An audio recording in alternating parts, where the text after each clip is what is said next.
আসসালামু আলাইকুম। আসলে আমি প্রথমে বলতে চাই যে আমি একজন সাধারণ মানুষ, খুবই সাধারণ মানুষ।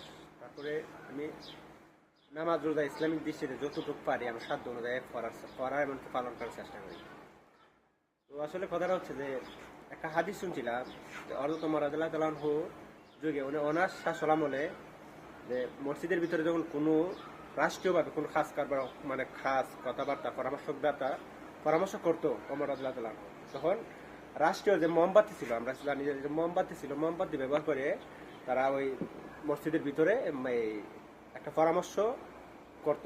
তবে ওই রাষ্ট্রীয় কথাবার্তা, রাষ্ট্রীয় আবাদত মানে রাষ্ট্রীয় যা কিছু আছে, এই রাষ্ট্রীয় বাইরে যখন ওনারা কোনো কাজ করতো, কোনো কথাবার্তা বলতো মসজিদের ভিতরে, তখন হাদিস আছে এরকম যে ওনার নিজের পকেটের কিনা মোমবাতি দিয়ে এরা এই মসজিদ যত আবাদত করতো, আবাদত বলতে মানে নফল আবাদত, এটা হচ্ছে ওভার টাইম, এটা আল্লাহর সাথে মানে এটা তুমি করলে আল্লাহ খুশি, তোমার লাভের জন্য।